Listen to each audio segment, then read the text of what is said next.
Hey everybody, it's Alexander Dahl with Manifest Brutality once again. So I have another interview ready to go up. So we'll go ahead and get into that one. There's still several to go for this wave, and then we'll take it from there. All right, here you go. All right, so I'm currently on the phone with Judah. He's somebody that reached out to me about the current interview series. So I'm going to go ahead and give him the chance to introduce himself. Hi, I'm Judah Goldman. I'm a New York musician and performer. I'm a New York local. I grew up in the Upper West Side. I have my degree in music from Muhlenberg College in Allentown in theory and composition. And I've been a performer for most of my life. I've been playing music since I was a kid. And I love being able to play music. My main bread and butter right now is nursing homes. I do the nursing home circuit in the greater New York area, which I've now had to take on Zoom, which has been really interesting to navigate.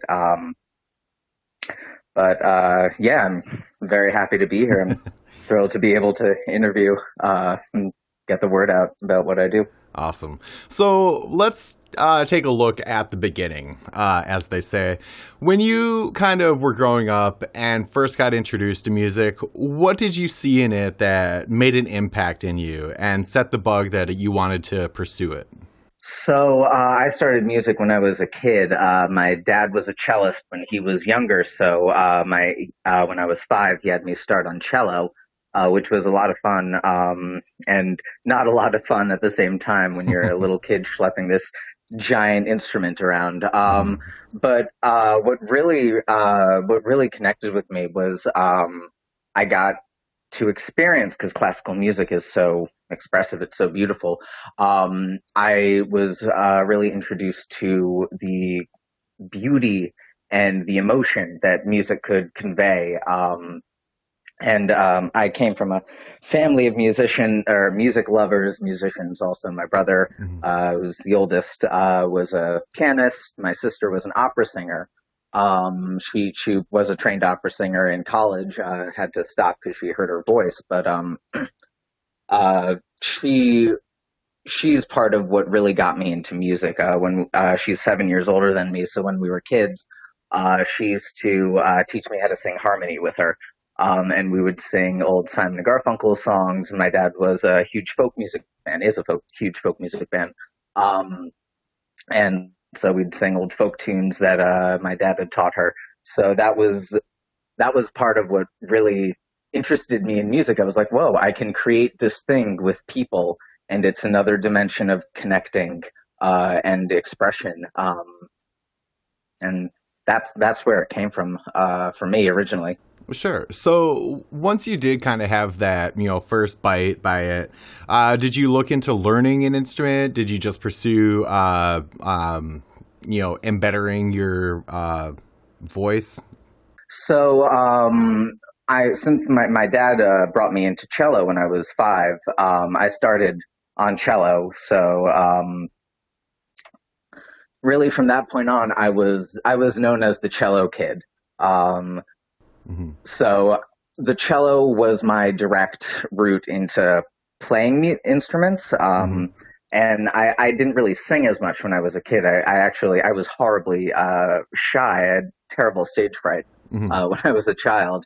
And uh, so when I was about 14, I was one of my best friends played guitar, and he was interested in having a band because he said, "Oh, I've heard that you can sing.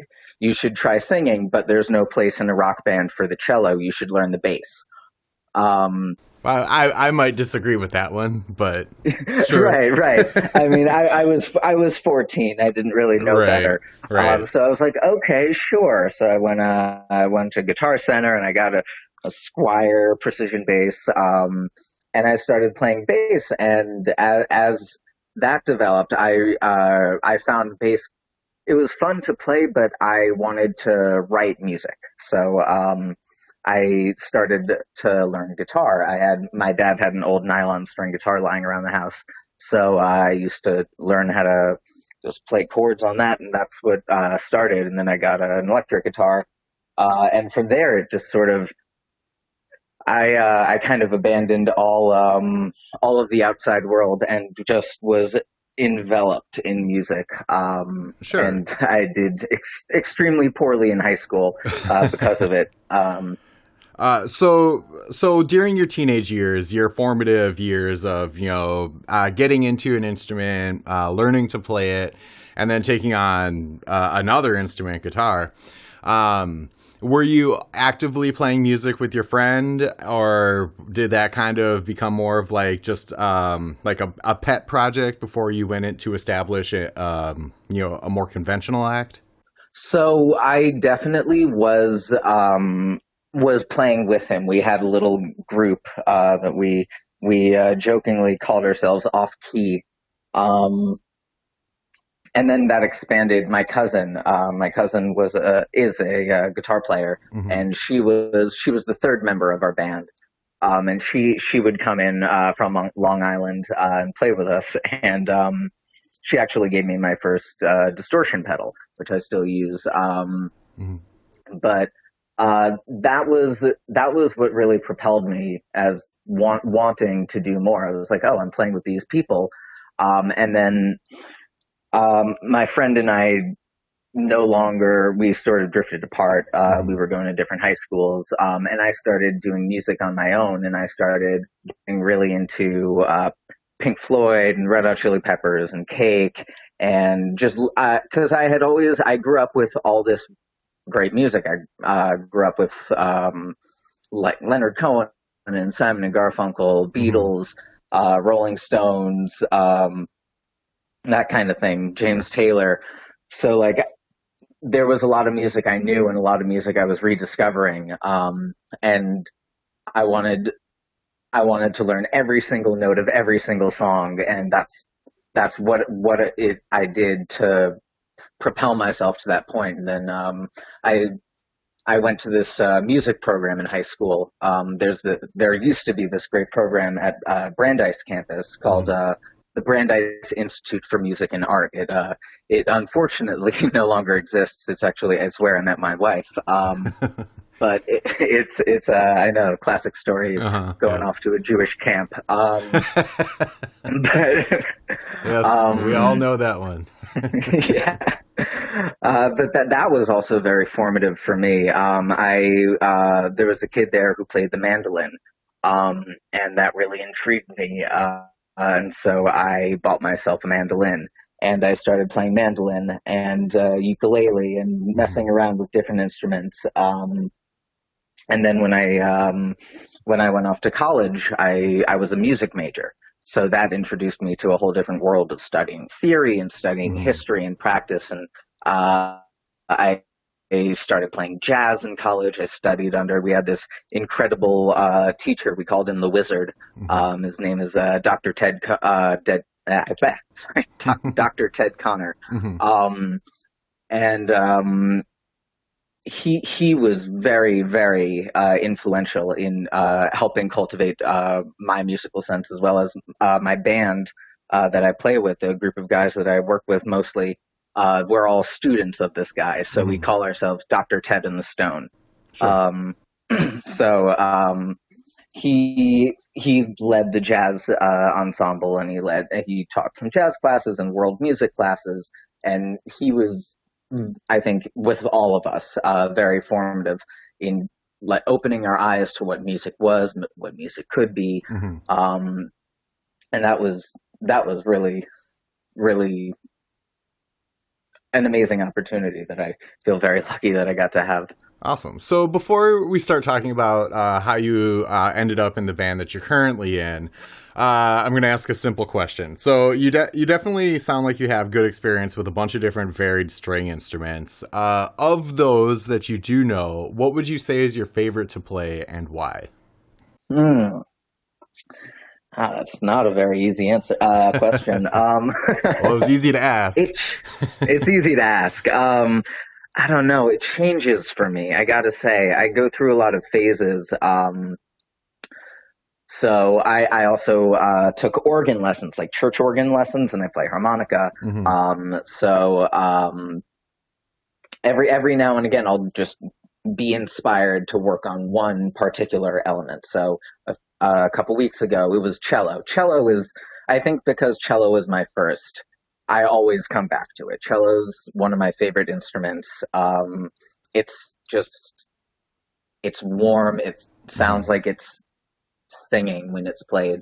Sure. Um, and sure, because I learned how to be a musician on it, there's something that just resonates with me. And then Hmm. I think mandolin, because mandolin is kind of, it's almost an extension of cello Hmm. in some respects. It's like playing a cello but a fifth up. Sure. Um, And really tiny. so and really tiny. It's kind of like a fun brain exercise for me. So Sure. I've been playing a lot of, I really like 20s, 30s, 40s jazz.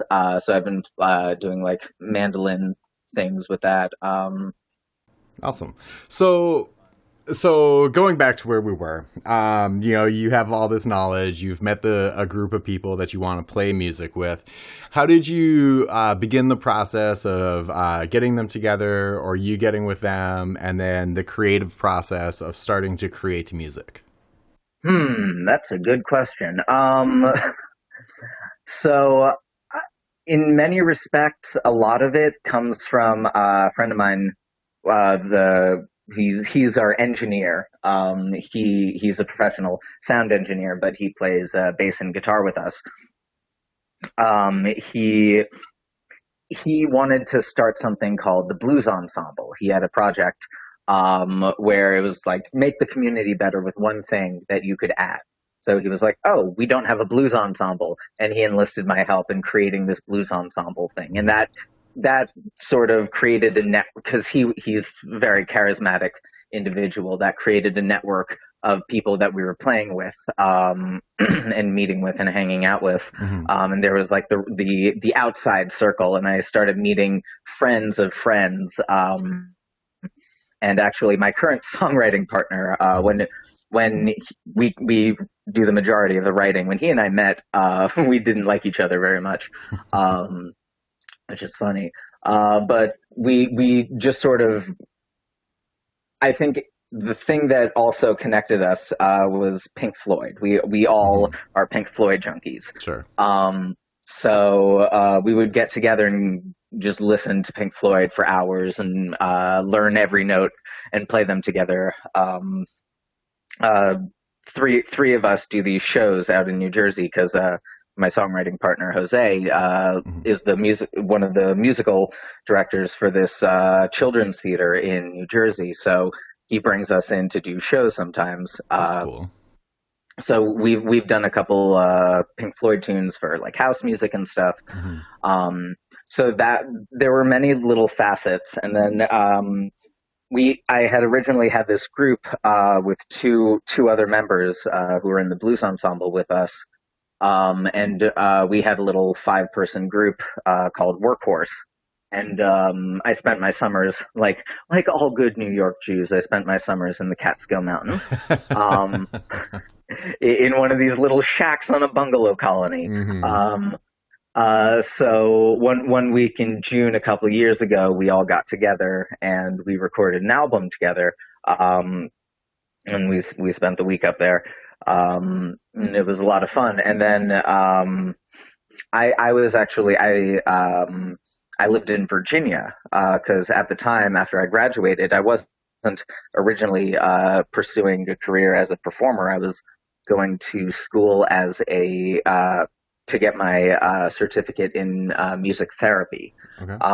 And I had started working in music therapy, and I didn't really it didn't really fit with me. I had a lot of trouble with some of the work. Hmm. And I think it's an amazing practice. I met some incredible people. I love the work they do at Shenandoah University. They are top notch people, but it just wasn't for me. So I actually had started.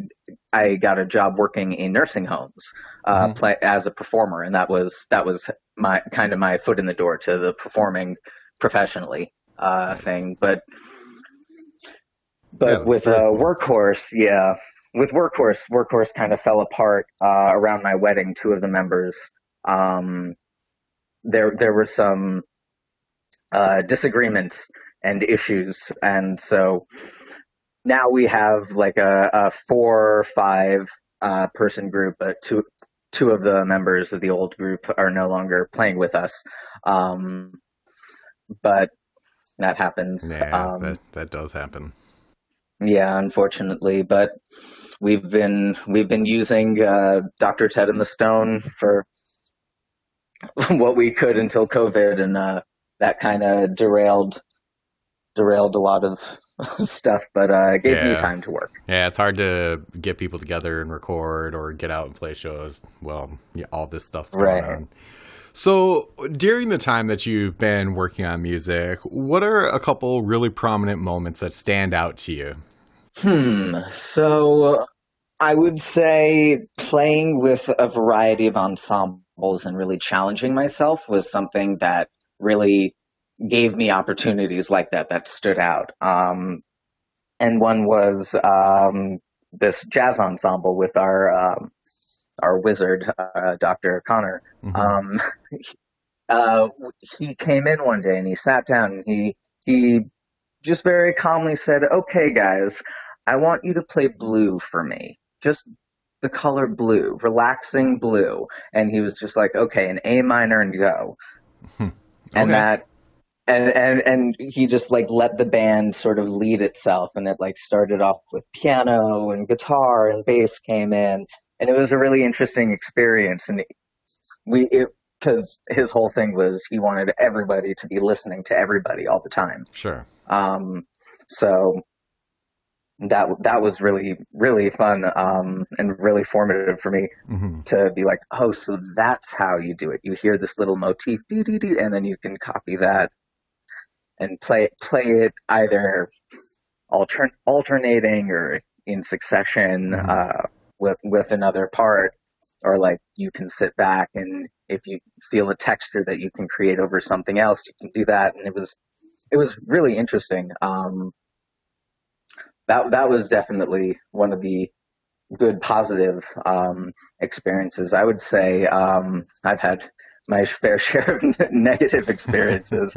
Um, I think one is when I was 15, I had a little group with my cousin.